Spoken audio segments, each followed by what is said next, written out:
আমার ৭০ থেকে ৮০ কেজি ঘি লাগবে। ২০০ লোক আমার এখানে বসতে পারে, একসাথে ২০০ লোক বসতে পারে। যিনি রেস্টুরেন্টের মালিক উনি নিজের রেস্টুরেন্টে নিজে খাবার খায় না। সব ভিডিও আমার ভালো লাগে। এই কিন্তু প্রতি সপ্তাহে ১০ কেজি করে ঘি নেয়, তার মানে এক মাসে ৪০ কেজিরও বেশি ঘি। পুরোটা কি আপনারই লাগে? যখন থেকে আপনি ভিডিও লাইনে আসছেন তখন থেকে আমি দেখি। আপনারা যখন আস্থার বাজার দিয়েছেন তখন থেকে আমি আস্থার বাজারে গিয়ে আনি। আসসালামু আলাইকুম প্রিয় দর্শক, আমরা এখন আছি আমাদের কোম্পানিগঞ্জে, আর এই রেস্টুরেন্টের নাম হচ্ছে নিউ বাংলা রেস্তোরাঁ। তো এই রেস্টুরেন্টে আজকে আমাদের ভিজিটে আসার সবচেয়ে বড় কারণ হচ্ছে হাবিব ভাই ওনার, উনি আমাদের আস্থার বাজারের ঘি দিয়ে এই রেস্টুরেন্ট পরিচালনা করতেছেন অনেক দিন যাবত। তো ভাইয়ের কাছ থেকে আজকে জানবো, ভাই কেমন আছেন? আলহামদুলিল্লাহ। তো আপনি কতদিন যাবত আমাদের আস্থার বাজার থেকে ঘি আনেন? আপনারা যখন আস্থার বাজার দিয়েছেন তখন থেকে আমি আস্থার বাজারে গিয়ে আনি। সন্ধানটা কিভাবে পেলেন? সন্ধানটা আমি আপনার ভিডিও দীর্ঘ অনেক বছর যাবতই দেখি। যখন থেকে আপনি ভিডিও লাইনে আসছেন তখন থেকে আমি দেখি। আমাদের কোন ভিডিওগুলো দেখতেন বেশি? আপনার সব ভিডিও আমার ভালো লাগে। আপনার অসহায় মানুষ নিয়েও কাজ করেন, এরপর এলাকার সামাজিক অনেক কাজ করেন। তারপরে দেখলাম যে একদিন হঠাৎ করে আপনি আস্থার বাজার ঘি বিক্রিও করেন। তো আমি চিন্তা করলাম যে এই লোক ভালো কিছু করবে, ২ নম্বর কিছু আমাকে দিবে না। আমি ১ নম্বর কাজ নিয়ে করতে চাই, জি, মানুষকে ভালো কিছু খাওয়াবো। ভাই এটা তো আমাদের জন্য সারপ্রাইজ হওয়ার মতো একটা বিষয়, কারণ আমরা অনেক সময় দেখি যিনি রেস্টুরেন্টের মালিক উনি নিজের রেস্টুরেন্টে নিজে খাবার খায় না।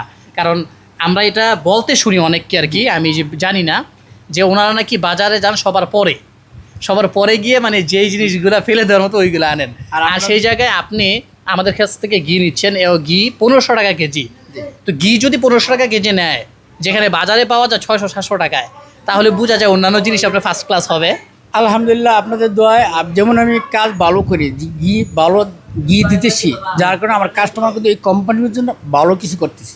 অনেক কাস্টমার বিকালে দেখবেন, দুপুরে দেখবেন, অনেক কাস্টমার। আপনার যে বিশাল স্পেস, হ্যাঁ, এটা কিন্তু ভিতরে সাইডটা, বাইরে কিন্তু আরেকটু বড় না? এত বড় স্পেস তো এভাবে ফেলে রাখার জন্য না। ২০০ লোক আমার এখানে বসতে পারে, একসাথে ২০০ লোক বসতে পারে। তো ভাই আপনাকে অসংখ্য ধন্যবাদ। আর আরেকটা কথা বলি, ভাই কিন্তু প্রতি সপ্তাহে ১০ কেজি করে ঘি নেয়, তার মানে এক মাসে ৪০ কেজিরও বেশি ঘি। পুরোটা কি আপনারই লাগে? জি, আমার এখানে লাগে। আরো শর্ট হয়, কিন্তু কালকে থেকে ঘি শর্ট, আমি কিন্তু বলছিলাম। জি, আমাদের একটু লেট হয়ে গেছে।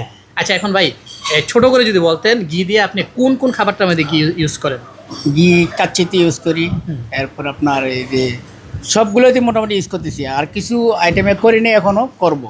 করবেন? আরও ঘি লাগবে আমার, প্রায় আমি হিসাব করছি ওদিন আমার ৭০ থেকে ৮০ কেজি ঘি লাগবে। আলহামদুলিল্লাহ। তা আস্থার বাজার সাথে সবসময় থাকবেন তো ইনশাল্লাহ? ইনশাল্লাহ। আপনাকে আমি প্রথমেই বলছি যে আপনার ঘি দেখেই আমি সাথে অর্ডার করছি, যে আপনার যে কার্যক্রম করেন, আমি আপনাকে ওই কার্যক্রম দেখি আপনাকে বিশ্বাস করি যে ওই লোক ২ নম্বরই কাজ করবে না। আলহামদুলিল্লাহ ভাই, এটা আমাদের জন্য অনেক বড় কিছু।